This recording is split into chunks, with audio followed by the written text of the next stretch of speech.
All right, cool. The recording has started. All right, welcome everybody. My name is Dr. Brent Hollers. I teach at Sequoia High School. I teach computer science. I've taught engineering in the past. And I started the Sequoia Robotics FRC Team 8080. Before that, I spent a number of years starting FRC and FTC teams at Sequoia. I'm sorry, at Blessed Trinity Catholic High School in Roswell, Georgia. And so today I'm just going to talk to you a little bit about prototyping systems and software. And I'm going to try to kind of keep it more of I'll give you tips for both mentors and students. As he mentioned, there's chat and Q&A. Feel free to pop in any questions you have, and I'm more than happy to pause and answer those as we go. So don't feel like you need to hold those to the end or anything like that, because I know things will kind of come up as you're thinking about them.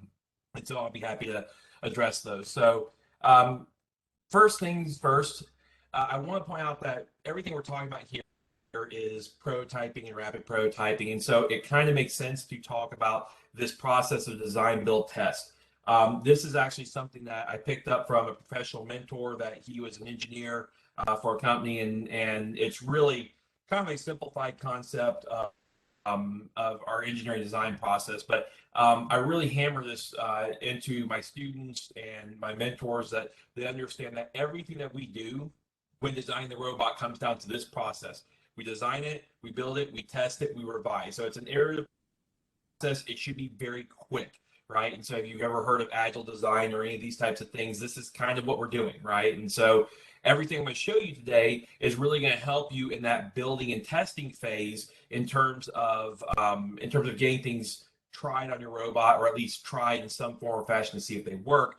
And then at the very end, we'll talk about software, which will help you obviously with the design phase of that. So a little bit about what we're going to cover today. You can see here that we're going to talk about 3D printers, their use cases, parts and systems, purchasing, filament types, a few other things, some odds and ends I think are valuable. Laser cutters, what are the use cases for these, points of consideration, choosing one, and some other considerations. We've actually owned a couple different ones, and so I'll talk to you a little bit about that. And then CNC machines, again, kind of talking about what they're going to be useful for, what kind of the pros and cons in comparison to some of these other devices, and whether you should go kind of the hobbyist route or not, which is especially applicable to that one. And really 3D printers too, there's some of that hobbyist and laser cutters as well. So I'll mention that also in some of those. And then we're going to look at some web-based software. I will talk briefly about some installed software that's accessible to you and it's free to download. I like the web-based software simply because it's just accessibility. It makes it easier for students. So we'll talk a little bit more about that as well. All right, oops. So 3D printer use cases. If you've ever used a 3D printer, then you are probably familiar with this, but if you've not ever used one before, you know, why would I use this? Especially for us, we're an FRC team. Now, FTC teams, all day long, you can actually make full parts that are used on the robot itself. A little more difficult for FRC, but it can be done. So absolutely rapid prototyping. So a lot of times if we're trying to figure out how to make a part or how a part might fit or what it might look like on a robot, and even doing some lightweight testing with it that's competition environment, it's great for that. As you may know, 3D printing is not as rapid as some of the other ones we're going to talk about. You know, a good part might take hours or even a day to complete. But they do make very good, robust stand-ins to test various functions or features or subsystems of your robot. They're great for small parts, especially ones that are not under tension, or for difficult to make parts, right? So in our robot this year, we have some 3D printed little pulleys that have a taper to them so that our bands that are sucking the ball up through our conveyor are actually pushed always to the center, right? And that's really kind of hard to make, and we don't have access to a lathe. If we had a lathe, it'd be really easy to make those, but again, those are expensive. We'll talk a little bit about those in conjunction with CNC later, but it can be useful for those kinds of parts. They're not really under high levels of tension. They're on a shaft that's giving them some support. And so for small parts like that, that might help move things or help you work with different types of intake devices or moving devices, then they're great for that as well. Generally speaking, when we're looking at these, we want to look at low strain or low strip, have a high shear tolerance because they are just basically melted Lego plastic, for lack of a better term, melted into layers. their shear strength is very low, so they can just snap right off, and you've probably seen that if you ever made something. Some ways that we can combat that, I'll talk a little bit later about some of the settings that we can focus on. They're great for anything that's consumable. If you're okay with it getting destroyed from, a match to a match or competition to a competition, maybe you have like little whipping fingers or something like that to help suck a ball, and you're okay if it snaps off, because you can make another one, or you have a bunch of them, then that's good as well. I really also like it to attach various electronic components, as well as things like your webcam, those kind of items. They're great for that because generally, again, those are low stress or strain. They can handle vibration, and those types of things, and they can be customized to fit whatever it is that you're needing to hold. And then this is one that I think that people often overlook, but cable management is there's a great opportunity here for cable management because again, cables don't generally are not under tension as much, and it can help guide those things, make things a little bit cleaner, easier to organize. And I know there's all sorts of cable management components buy out there, but these are nice because you can customize them to how it's attaching to the robot. Generally, cable management designs are really simple designs for students to make. Something that they can kind of play around with and get comfortable with before they maybe start doing small parts or rapid prototyping, those kind of things. So I tend to try to start with the low-hanging fruit of attaching devices, cable management, those kinds of things, because they're easy. There's already oftentimes a lot of templates out there on various websites like Inventables, and so there's a lot of different options for you to go there. Now, some examples of where you might use these: mounting your webcam is a very popular one, especially if you want it at a certain angle, or you want it in a certain position on your robot. Mounting brackets for electronics modules, so especially things like your PCM, probably not your PDP, but your Rio, you could easily make these for. We even have little 3D printed pieces that go in over the PWM ports in the Rio to just protect it from shorting out. So it's great for things like that. Again, holder for switches. So if you have limit switches where you're telling your robot basically, this is where the piece or device or whatever needs to start or stop, it's great for that, and any other sensors that you might use if you have ultrasonic, any type of light rings or a limelight or any of those kind of things. 3D printed holders for those are great. And again, it's much easier to design something that's custom for those needs. Pulleys I mentioned earlier, and then you can even 3D print intake wheels. And I know that seems kind of odd, but because of the fact that you can have them semi-hollow on the inside, they have good rigidity on the exterior. You can then attach other things to them a little bit easier than you might be able to some of the wheels that you get from Andy, Mark, or Vex, or whoever. One example that I saw that was really cool that I believe East Cobb Robotics did one year is they actually 3D printed the housing for a custom gearbox they had made. I would not probably trust that on my robot just because I'm not too keen on having something that critical made out of 3D printed parts, but they did it. It's pretty cool looking. So there are some applications for this, and I think a lot of times, especially as FRC teams, we kind of tend to dismiss 3D printing as, oh, that's for FTC or FLL or whatever. And actually, it's not. There are some very good use cases for this. And if you consider the fact that from a mentor, it's really important for me to be able to expose students to a variety of different systems, because 3D printing is used in industry. I know that there's a whole documentary on how I think it was GE or one of the engine manufacturers for small airplanes is 3D printing out of metal to create certain parts that they need for their engine. So having some experience with how this stuff works and the general concept of FDM and some of these other types of 3D printing processes is definitely valuable. So in terms of parts and orientation, we're going to talk about extruders, what the build plate is, generally the framework and how those are, what kind of drivers or computers you can use for these.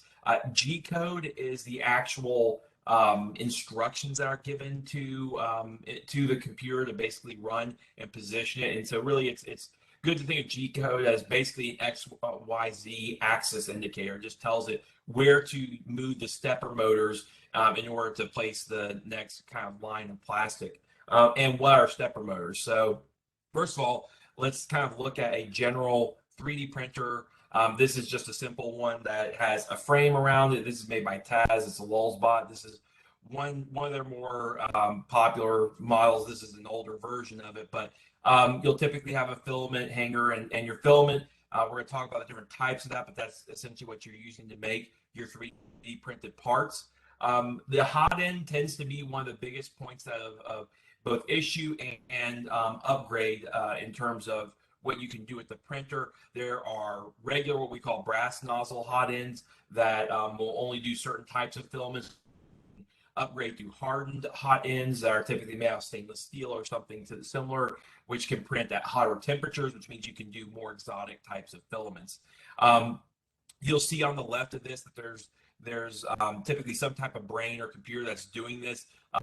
Typically, it's some type of microcontroller. Some of them are Raspberry Pi based. Some of them are completely customer independent, depending on the company that you're purchasing them for.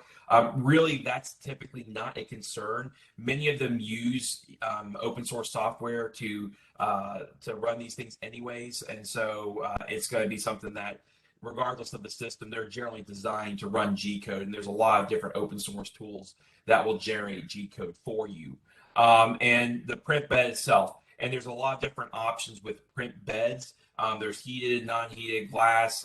There's some that have flexible build plates, or some that have you have to attach stuff to them in order to make them work. Some that have kind of peelable surfaces and so on. So when we talk about print beds, that's something that we're going to keep in mind in terms of what are we looking for out of our parts, and what might we do with those parts. So first of all, let's talk about extruder types. The two types that you will see most popularly are the Bowden style, which is on the left there, and the direct extrusion, which is on the right. And the idea of the Bowden is that you have some driving gear separate from the head itself. What that does is a couple things. First of all, it makes it a little bit more simple in terms of the head itself actually moving around. There's less moving parts, there's less weight right there at where all that stuff is going on. So it makes it a little bit easier from that perspective. Now, that being said, if you've ever tried to push anything through like a tube or a small opening from a far distance, we know that any resistance it encounters can cause issues. And so that's one of the disadvantages of the Bowden, is that if it runs into any backup at the hot end where it actually heats up the plastic and pushes it out onto the build plate, then that can cause issues. One of the nice benefits of a Bowden style drive is that it's very easy of maintenance, because essentially your hot end, you really don't have to mess with that much. It's really if there's a backup or you need to clear the drive gear or anything like that, then it's going to be easier to maintenance that Bowden, because it's typically exposed. It's just easy to grab it, pull it out, clean it, and let it go. What will tend to happen with 3D printers, whether it's Bowden or direct extrusion, is you'll notice on the left, both of these diagrams, there's a little kind of knurled gear. It has like little, it's not like a traditional gear that you would think. It has very shallow indentations in it, and that's to basically grip the filament and push it into the hot end. And so the hot end's getting up to however many degrees Celsius that you program it for, and it's trying to push that filament through the hot end, and so it has to have a little bit of grip. The common thing that happens with both of these, is that people will not turn the temperature high enough for the filament that they're printing, and they'll keep trying to push, and it ends up stripping some of the filament off, and it gets stuck in those little indentations, and then it'll just slip and it won't push, and people wonder why their 3D printer's not extruding, not pushing the filament out. And that's typically because that drive gear has gotten dirty from basically just ripping off some of that plastic and getting stuck in it. So that's fairly common, especially for students that are new to 3D printers. Common issue they'll run into, and so it's nice for the Bowden style, which is a lot of your Ender style printers will have those, and some of the others. Minimum infill for strain or stress, I always try to go 60 plus. Anything below that is going to shear. It's just not sturdy enough. Also, it's not just infill, it's shells. So shells refers to how many solid layers it makes before it starts doing infill. Infill is just what it fills it in with. So if you imagine a circle, right? And I could do one ring around that circle and then do a bunch of zigzags, let's just say squares. You have different choices for how these work. But let's say that you have squares in there, right? And the number of squares that are packed into that circle is the infill. So if I say 60% infill, then what that simply means is that my squares are smaller, which means that there's more of them jammed in there, which means there's less empty space. So if I were to do 100% infill, which you wouldn't do, but if you did do that, then that means 100% of that thing is solid, right? If you did 90%, it means there's only 10% open space between your little squares, and the rest of it's solid. So the infill controls how much filament you're using, how fast it prints, the strength of the device that you're actually, or the component they're actually printing. We don't ever put anything in our robot that we're expecting to serve for service that has less than 60% infill. I like to go higher if we have the time.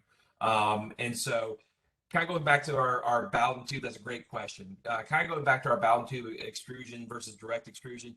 Again, if those gears get clogged with direct extrusion, you have to take the whole head apart to get to it, and that can just be a pain. So that's your Dremels. Typically have that style of direct drive. Your flash forges and any of the MakerBot replicas are going to have that type of system, and so they're great because they can have a little more grip and they're pushing it right at the point of extrusion, which I think tends to get you more consistent extrusion out of the nozzle than the Bowden style. But at the same time, if you mess it up, then it's a mess to clean up. Are different extruder types that you'll hear. So you hear Bowden, your whole direct drive. It's just kind of your preference as to which one you use. Either one will print parts for a robot fine. It's just if you know that you don't want to be taking that direct extrusion head apart and you've got new students that are brand new to 3D printing, it might be better to go with a Bowden style. And that is, again, one of the more popular ones. So let's look at some printer settings. We've talked about, we're trying to basically push molten plastic out of a little brass nozzle, right? And so there's some things that we can do to make sure that our prints stick to our print bed. Now, when we're looking at print beds, it's important to understand that heated print beds are, generally speaking, going to have better adhesion than unheated. So if you have a choice, you want to go with heated. You can set those to various temperatures. Generally, it'll have a default temperature, and that's good enough. But you want to make sure that you have a heated print bed if at all possible. The Enders have glass print beds, which I've found have really good adhesion. But also some of the Dremels, like the 3D40 and 3D45, have kind of a roughed up surface on them. And those actually have great adhesion, sometimes to the point where we can't get it off. And so it's kind of a pro and con there. So when we're looking at the types of build plates, you just want to keep that in mind. Your glass ones and some of your ones that don't have kind of roughed up surface will generally, you'll spray something like hairspray down to help give it a little bit of tackiness. That's nice because hairspray is cheap, and if you get something like a Flash Forge or a Dremel, you have to buy their proprietary piece of film that goes on that bed, and it's a little bit pricier, and you have to replace those regularly. So there is a consumable with that you need to consider. So bed and bed leveling is critical for adhesion. So that's something that you're going to have set up already, hopefully, when you purchase your printer. Most printers will have things like auto bed leveling, which means that it's going to go and check different points in the bed and tell you how to level it. If it doesn't have that, especially if it's students new to 3D like that, because they're just going to get frustrated when their prints don't adhere. So auto bed leveling is almost a must. And most of them are relatively cheaper. Nowadays, this is really kind of advanced to the point where at the beginning, we didn't have any of this stuff. When I first started playing around with 3D printers, it was basically you throw the G code in there and pray that it works.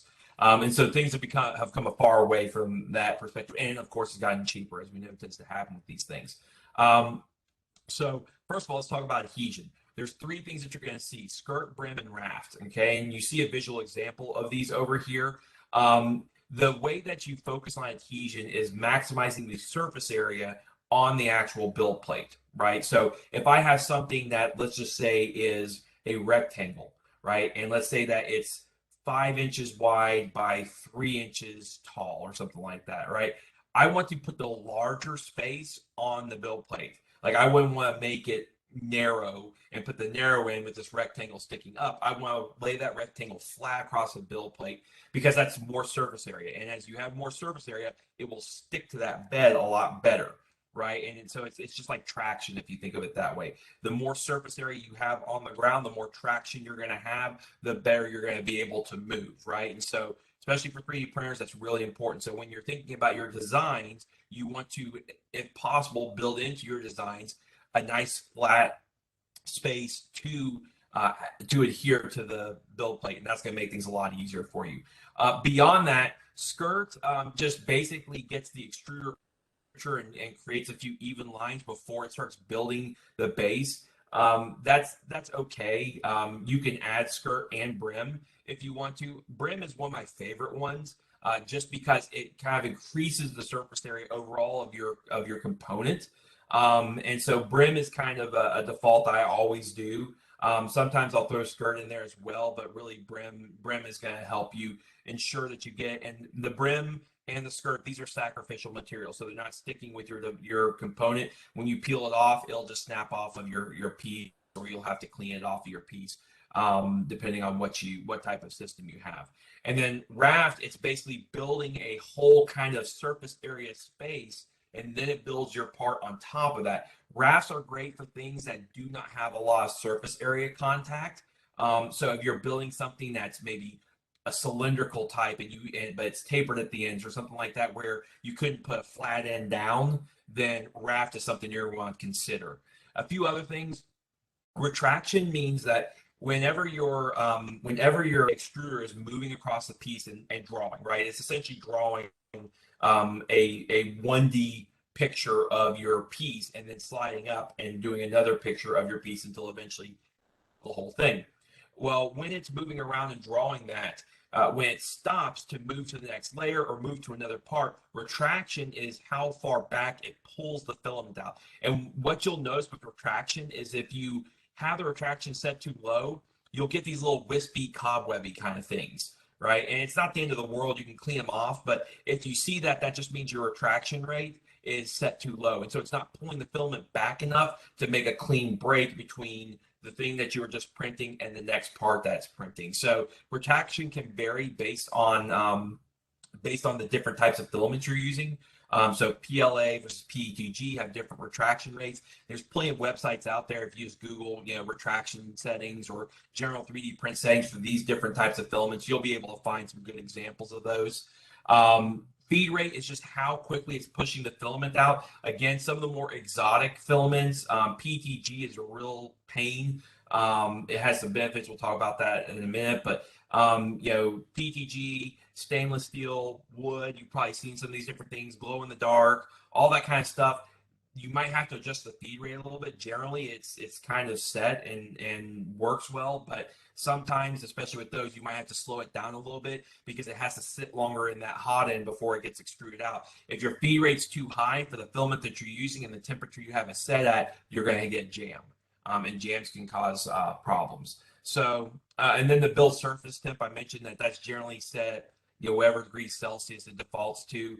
And it should be fine. You really shouldn't have to tweak that a whole lot. So those are some of the settings that we might run into there. I'll pause for a second. Does anybody have any questions? I know we had the one, but does anybody have any questions or thoughts, or before I move on to the next part? We're still on 3D printers, just some additional items. I just wanted to add something to the participants. Make sure that when you ask a question that it's to the presenter, not to the host, because that means that Mr. Hollers cannot see the question.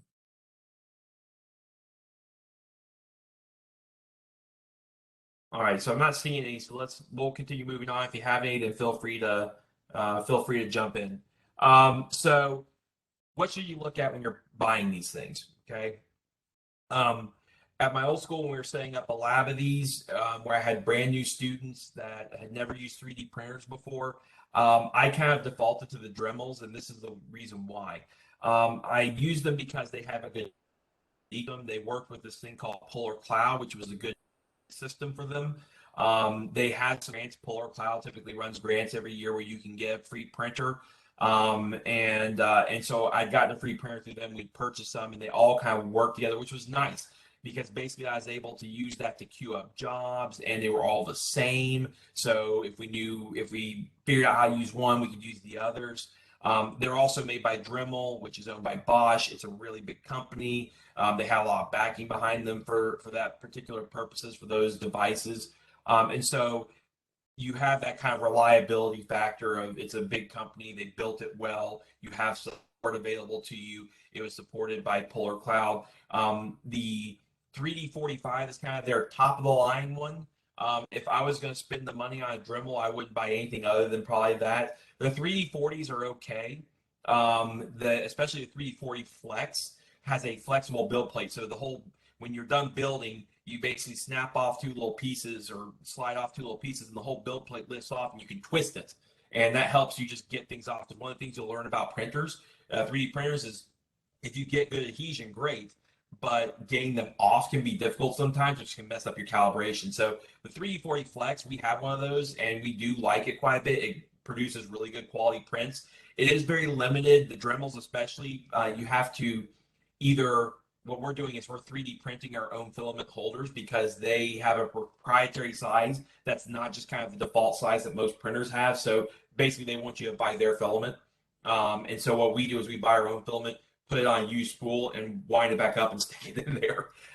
It's not that much expensive, or that expensive to get their stuff. It's just a few dollars more than the students like to kind of be paint pinchers when it comes to that. So the Dremels are a great product. I've never really had any issues with them. Our 3D40 Flex, we got brand new out of the box, and I think it was the first time I've ever had this happen. The power supply went bad on it, and we sent it away. They sent us a box to pack it up in, put it in the box, sent it away. A week later, we had it back fixed. They'd done a test print on it and everything. And the service the whole time was great. So if you're concerned about repair, servicing, and support, Dremel's a great option.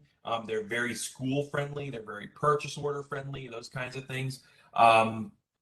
They are cheaper than MakerBots for the same build volume, and to me, the same build quality. I've honestly, ever since MakerBot came out, I know they're kind of one of the original ones. It's kind of like the iPhone, right? The first of the market tends to be the one that is in everybody's mind. I have personally never been terribly impressed with MakerBots. They're great products. I mean, they're not bad, but they're twice as expensive as a Dremel for the same build volume, for the same features, really. And it's just, to me, I'm not going to spend that kind of money on something like that for when I can get it for half the price and it's still of the similar quality. And I'm still getting the support and all that kind of stuff. So they're more of your kind of mid to high tier printers. They're going to be designed more for an ecosystem where you're using them very, very regularly, and they're great for educational systems, especially if you're not familiar with these things. The Flash Forge is somewhere in between. They're cheaper than the Dremel.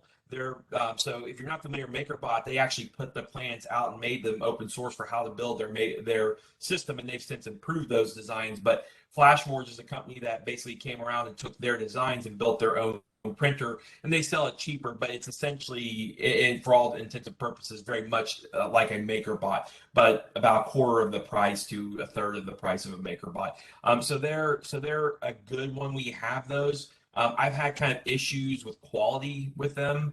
You can get their parts readily. That's something else that you might want to consider. But they're okay.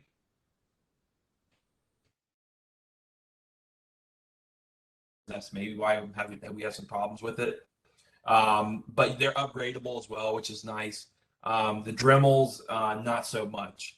Now, the other two that I have listed here, the Ender and the Artillery, if you go on like Amazon,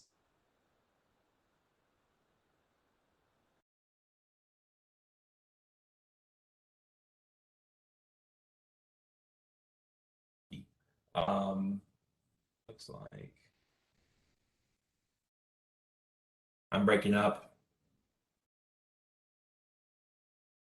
Yeah, you broke up for the last little bit when you were about to talk about the Creality, and I think. Oh yeah, so what I was saying basically, FlashForge is a clone of MakerBot. It's cheaper, but it doesn't have as high quality parts. The Ender and the Artillery, we have one of each of these, and the Ender is kind of the gold standard for hobbyists. It's very widely supported. There's a lot of information about that out there. There's a lot of upgrading possibilities available with those, and so they're a good choice. The big thing about the Enders is they have a printer with some of the largest build volume that you can get. So if you get an Ender 5 Plus, we actually print prosthetic arms for people, and it can print an entire forearm. They're massive. So if you're looking to print bigger parts and reliability, all those kind of things, Enders are pretty good, especially the 5 Plus is what we have. But they're all built off that Bowden extruder model. They're open source. They're very, very popular. You will have to assemble it, which my students actually thought was pretty fun. And there's good instructions on how to do that. Dremel, Flash Forge, and MakerBot are all going to come pre-assembled. Artillery is another new brand that's becoming pretty popular as well. Similar to the Enders, similar quality, not quite the network up there, but they're still pretty good quality devices. We've got one of those and we like it. Not a whole lot of selection in terms of build volume. Build volume just simply means how big is the X, Y, and Z? Like how big a piece can I print? And that's a consideration, obviously, for robotics. The Enders and artilleries are half the price of a Dremel. So a Dremel's going to run you for a 3D 40 somewhere around $1,300, $1,200, something like that. The Ender and artillery are $500 to $600. For an Ender Pro, Ender 5 Plus, I want to say it was $600. It was the last price I saw. The artillery is $529 on Amazon right now. And so in terms of getting multiples so that you can print more parts, the Enders and artilleries are a great way to go because they're cheaper. You can get basically 2 for 1. Again, they're more hobbyists, so it's gonna require students who are willing to tinker with them and work with them to get them all kind of dialed in and working correctly. But once you do, they make fantastic prints, and you get huge build volume, which is great. So some considerations. Cost is obviously a consideration. We want to make sure we're spending our dollars wisely. Ender and artillery are great in terms of cost. Ecosystem. How are they implemented? So I'm going to show you. I'm going to talk about a system that kind of controls a lot of these hobbyist type printers. How much time do you have to spend tinkering with it and working with it and figuring it out? If you don't have a lot of time, you're going to need to go with a Dremel, Flash Forge, or MakerBot. But if you have a couple students that are into this kind of stuff, then that becomes less of a concern. Whether you want it pre-assembled right out of the box, ready to go, or if you have to assemble it, and the different types of filaments it will accept. So for example, the Dremel 3D40 will only do PLA and ABS. The Dremel 3D45 is starting to have additional filaments like carbon fiber and some of those others. It will do PETG, so it'll do a little bit wider range of filaments. The Flash Forge is upgradable to do that. So is the MakerBot. So it just depends on what type of filaments you're wanting to print in and your purposes for doing those. Again, the Ender and the artillery, it's kind of as long as you upgrade the components, then you can print just about anything that's out there, which is again, nice. We're actually testing stainless steel, carbon fiber, and something else that they found. Oh, they make a ferrous one now, so it's magnetic. So they're working on that as well. But the Ender and artillery can print all of those. So those are all things you want to consider in terms of when you're looking at printing buying one or multiple, all those kinds of things. All right, so really quickly, filament types, the ones you run the most. ABS is kind of going away. It was one of the first ones to come out. Has high toxicity, especially when you're essentially vaporizing this stuff. So it's something that is kind of going away. I would try to avoid it if all possible. PLA is organic and does not have those toxicity levels that you have to concern yourself with. You still want to have a well-ventilated room regardless, just because they do put out fumes that are not healthy for you if you sit in them for a long time. So I would not have this thing running 24/7 in a room where I'm in all the time or that doesn't have good ventilation. PETG, I thought it's funny that PowerPoint picked a cat there. PETG is a little different than PLA. It's organic as well. It's food safe. So if you're printing things like for us, prosthetics was a big deal. So we use PETG for a lot of those things because it needs to be food safe. And so PETG is. It's a little bit stiffer. It's a little bit sturdier than PLA is for the most part. It's much harder to print. PLA will print on just about anything. It's really, really easy to print. PETG is tough. And so it has some benefits. It also is moisture absorbent before it's printed. So when you use this filament, you typically have it in a box where it's has like things like dehumidifiers and that kind of stuff. So again, PETG is a lot of work. I would not be as concerned with that. Most of your hybrid filaments, like your stainless steel, wood, carbon fiber, ferrous, any of those kind of things, are going to be a PLA variant anyways. And so generally speaking, you can get away with anything that will print PLA. So those are some of the ones that you'll run into. Again, most of those variations that you see, whether it's glow in the dark, any of those kinds of things, they're generally PLA. There's also another one that is typically referred to as NinjaFlex. The actual abbreviation is slipping my mind right now, but it's a flexible filament. Again, some printers will work well with that. Some do not. I had bad experiences with NinjaFlex. We actually bought some through a brand called Overture off of Amazon, and theirs was actually really good. We've had some successful prints with that. Again, you have to slow down your feed rate, and you have to bump up the temperature for that stuff to work properly. So any of these things you can experiment with. You just have to make sure that you're willing to take the time. And my students love to print what they call calibration kitties. And they're little cats that help you calibrate the infill settings and all that kind of stuff. I think there's a file in Inventables for that. So the other thing I'll mention, this is the last thing I'll mention about 3D printers before we move on, because I'm kind of going long on this. Octoprint is a great tool for managing your printers if you don't want to use Polar Cloud. So Polar Cloud works with your Dremels. I think it will work with MakerBots. It works with some other brands as well. It's a great tool. But Octoprint is open source, free, works through a web browser. It will do time lapse, all sorts of really cool stuff. You can connect it through a Raspberry Pi, so you can use the Pi camera as your camera, so you don't have to buy a 3D printer that has a camera on it. You can actually add it to the Pi and then have it go through that way. And it also allows your students to learn a little bit of Linux if they're running it through Raspberry Pi. So some cool benefits to it. It's free. It's open source. It's a great printer management system.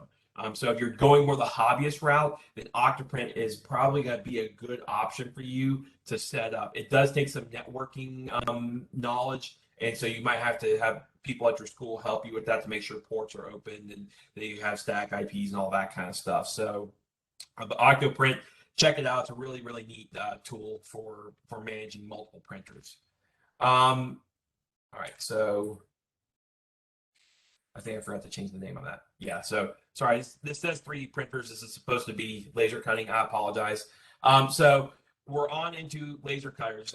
If anybody has any questions, then just pop them in the chat and I'll answer them as they come up. But laser cutters, again, uses are very similar to 3D printers. You're going to see rapid prototyping, small parts, difficult to make parts, things that have things like curves in them and that kind of stuff that you want to be able to make and try out. Laser cutters are great for.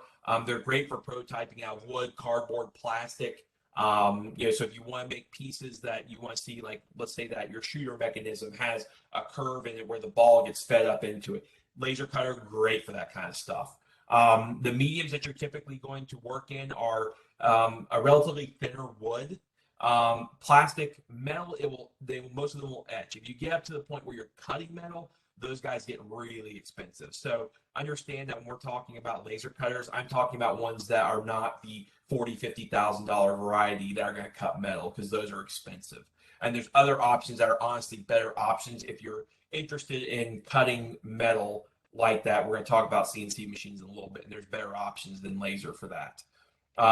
So etching metal. So if you want to make like templates or signs or anything like that, you can do that. Cardboard, foam board are great. It will etch leather. Generally speaking, they won't cut leather. Some will. It just depends on the model you get and the wattage of the laser. But these are good prototyping tools. So again, if you want 3D printers, you can prototype, but they're for smaller pieces that are more complex. Laser cutters are great for larger pieces that are complex, maybe, but not as complex. They're great for figuring out structural components of your robot and that kind of stuff for prototype purposes. So points of consideration. Cutting means that it's going all the way through the material. Most laser cutters will only cut thin materials like wood, plastic, and cardboard, foam board, those types of things. They're not going to cut metal, so don't have that as an expectation unless you're willing to spend a lot of money. They will do etching or engraving, again, which can be valuable if you want like diagrams or markers or those kind of things for things. Wire labeling, you can etch and engrave, things and make it so that we can see what wires go where.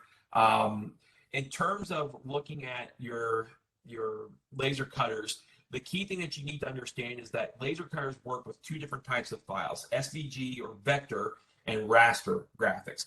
Raster graphics are things that you take that have individual pixels or dots of color. So if you imagine you take a picture with your phone, that's a raster graphic.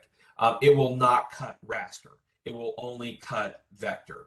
And that's just the way that G-code works and the way it's interpreting, because again, it's using the same kind of system as 3D printers from that perspective.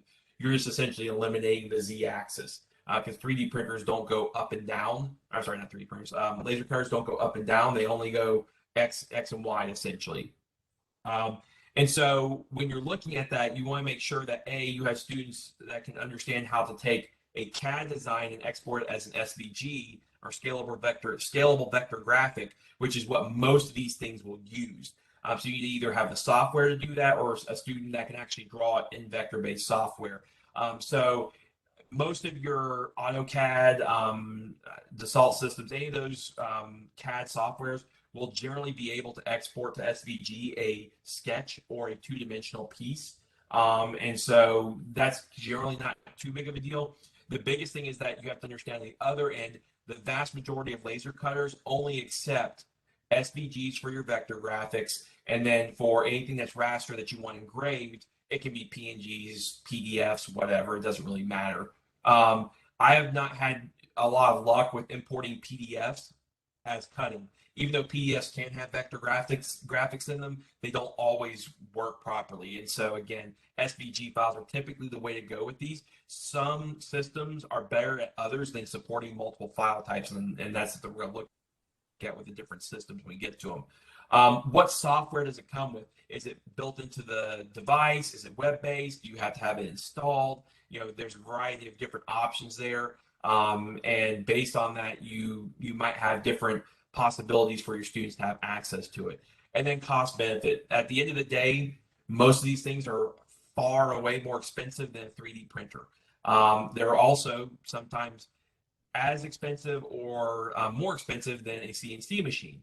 So it kind of depends on what your use case is, what value it is. They are also, by the way, great for fundraising. So if you want to do fundraising topics or fundraising activities, we're doing laser etch custom keychains for all the clubs and sports in the school this year. And that should raise, hopefully for us, about $5,000 off of $1 wooden keychains.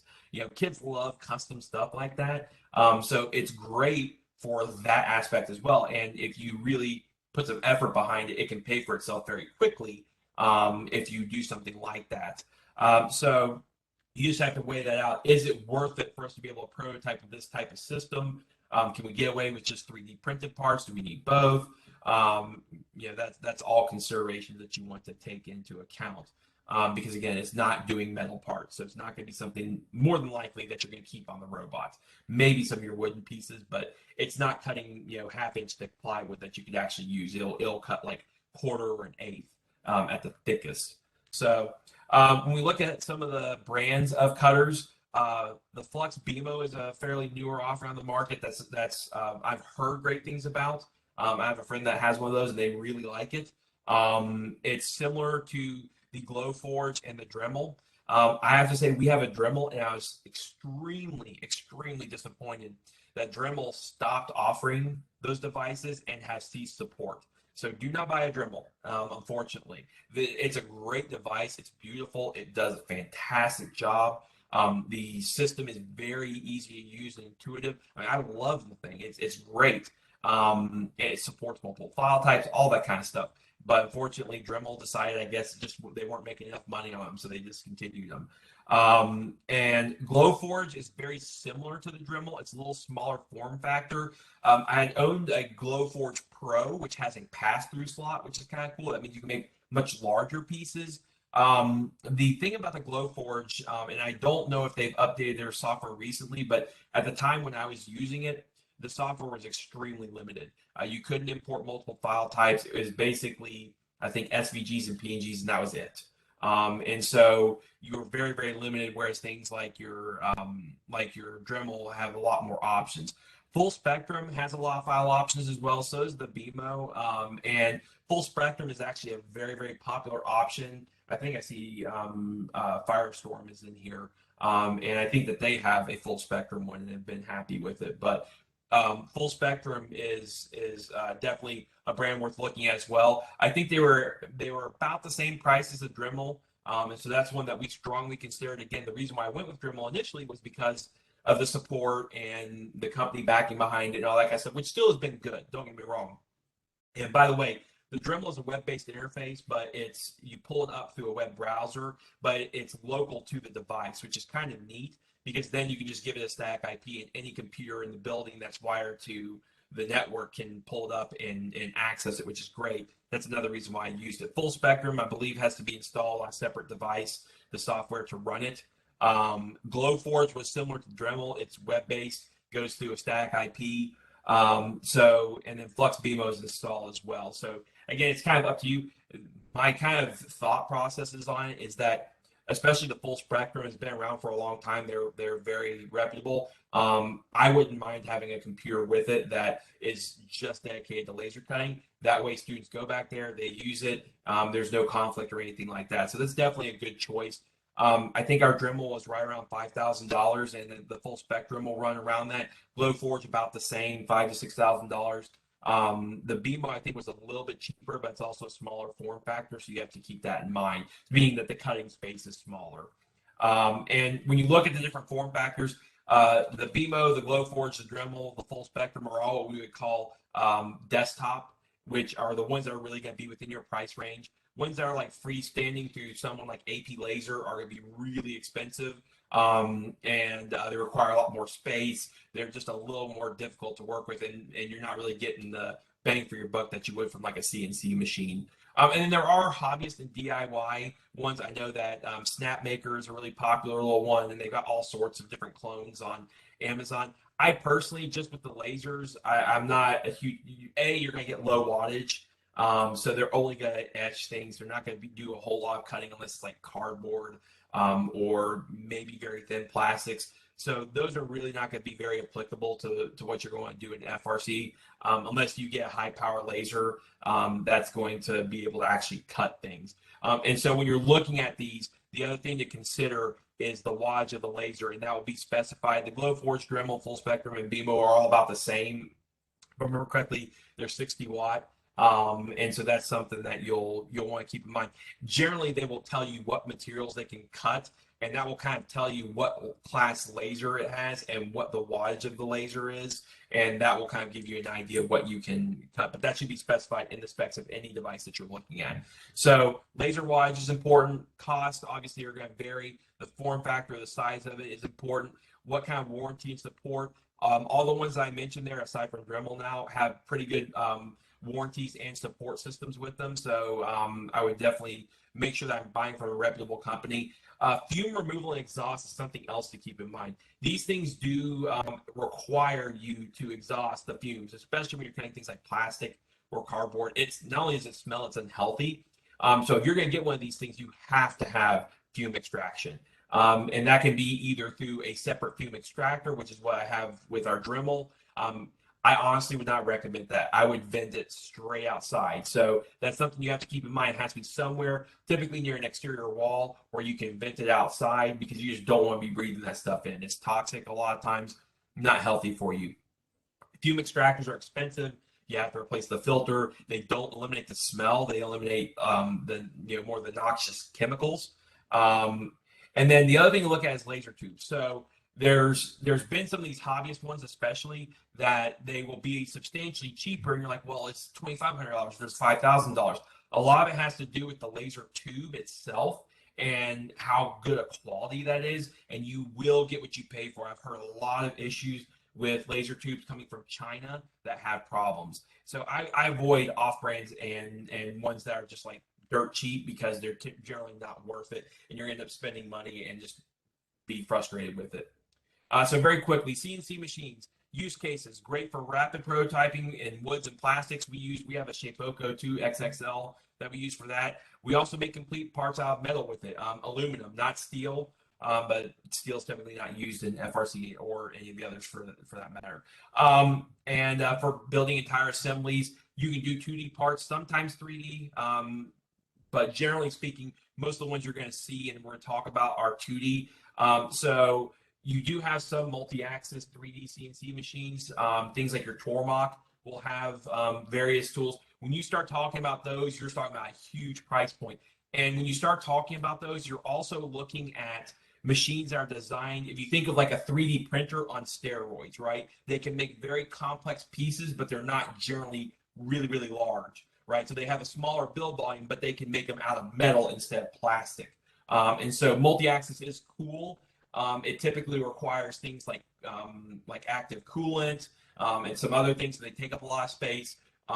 They do require professional training. And so I kind of steer away from those just because I don't think that they're cool and they're neat. And if your school has one as part of something like an engineering program, they're great. But they're also very expensive and you have to get trained on to understand how to use them appropriately. If you see anything that's multi-axis or three-dimensional, typically what they'll refer to those pieces are as billet. So if you hear about like a billet aluminum sprocket or a billet aluminum this, what they mean is they took a solid piece of aluminum and used what we call subtractive manufacturing. Everything we've talked about, well, lasers and CNC cutters are subtractive, meaning they remove material. 3D printers are additive, meaning they build it up. So there's less waste in 3D printing. So anything that's billet, you're basically wasting aluminum as you cut it out because it's just cutting it away. And so that's just something to keep in mind that there are different types of manufacturing. But anything that's cut out of a 3-axis machine is going to be typically referred to as billet. 2D machines are typically cheaper. There's better hobbyist options for them. It'll meet most of the needs of what you're doing. A lot of times you can make a 2D part and then bend it with a metal brake or something like that to the shape that you need. Especially if you already have access to a small metal lathe or something like that, I don't see the need necessarily for a 3D or multi-axis CNC machine. In terms of pros and cons, you can build very complex parts. In-house is faster turnaround. So you can get these things like wire jetted and that kind of stuff. There's actually some really great companies locally in Atlanta that sponsor BattleBots teams and so on. So you can get wire jetted. Problem is that you're typically looking at a minimum of a week turnaround. And so if you have one of these parts in-house, you run it, it's done in a couple hours, right? It's much faster than 3D printing. Laser cutting, by the way, is much faster than 3D printing. So those are some of the benefits of those things. So in-house is faster turnaround. The parts cost overall is lower in comparison to getting it wire jetted and sent back to you because you're making it. You can buy the aluminum bulk at the price you want to purchase it at. It also allows you to work in those cheaper materials first. So if we're designing, for example, a part for our shooter, we might do it out of wood or plastic first to fit it, make sure it all looks good, and then going back and cut it out of aluminum. So it saves you some of that back and forth time as well, and you have different material options. It's faster than 3D printing. It's slower than laser cutting. But you get more material options than 3D printing and laser cutting. So this is the only one that you're really going to be able to consistently use to cut metal aluminum parts. Cons are they are more expensive generally than your laser cutters and your 3D printers. They do require specialist knowledge. You do need to know how to use design software. You do need to be able to troubleshoot them. And they're, like I said, they are slower than laser cutting, but you get a finished part when you're done. So should you go hobbies or professional? Our Shapeoko XXL took a little while to dial in, but once we got it, it actually makes nice parts. Are they wire jet perfect? No, but they do the job. And so I have no issues with recommending the Shapeoko, especially the XXL, because it's got such a big axis that you can traverse, so you can make really good sized parts. So Inventables makes that one. Carbide 3D has I think a newer version of the Shapeoko, as well as some other smaller form factors that are a little more expensive. I have noticed that Carbide 3D parts are higher quality, better manufactured than Inventables was.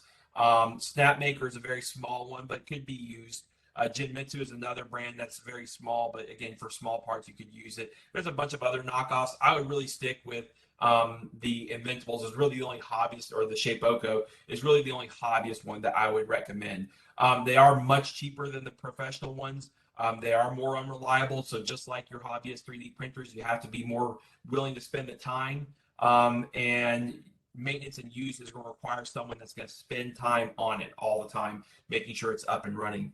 From the pro ones, the one I was most impressed with was the Stinger 3. It's made by Cam Master, which is actually in Cartersville. They're a local company, and they make fantastic devices. They're beautiful. They will cut aluminum like nobody's business. They are 10, 11 grand.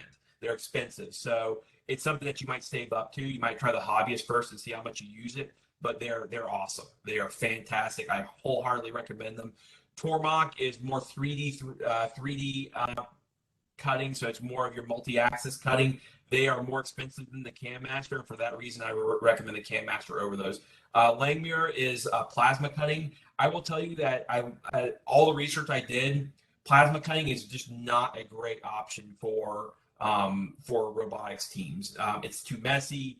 The cost is still relatively high in comparison to others. It requires a lot more power draw. There's just a lot of different things that you have to set up for it. Again, fume extraction, all that kind of stuff has to happen. So it just seemed that the money you had to shell out wasn't worth it when you look at the comparison options for plasma versus some of these others. And there are good reputable devices out there, but those are the ones that I kind of feel like are your best options. They are expensive. Oftentimes they will include training like Cam Master would come out and train, or we could go and train at their facility, which is a great outreach activity. They still require specialist knowledge, but they're much, much more reliable. You're going to get consistent cuts every time. It's going to be much closer to a professional look than what you would obviously get with a hobbyist. So I mentioned plasma CNC. I kind of just try to avoid them. I just did not find that they were worth the money that you were going to invest with it. And Chief Delphi and a number of other places have kind of backed me on that kind of concept. All right, so it's 12:57. I've already gone too long. The software I was going to demo is Onshape. I would strongly encourage you to go and check it out. It's just onshape.com. It's free for all of your students. It comes with curriculum that will walk them through everything from creating a basic shape all the way to creating assemblies. And so we won't have time, unfortunately, to demo. I apologize. I talked more than I should have, but that's something I would strongly encourage you to go check out. So at this time, I know I'm running late. Is there any other questions before we wrap it up?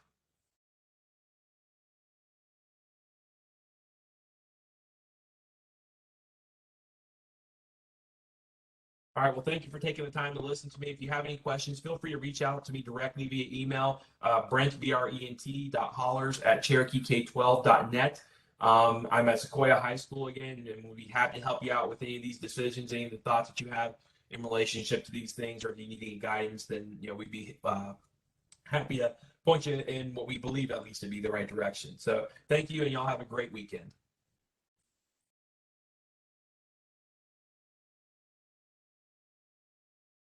And also another note, the recording should be posted on the Georgia First website. So if you ever want to look back on the presentation, it should be there after we get the recordings in. And thank you for presenting. I really enjoyed the presentation. Thank you. Y'all have a great day.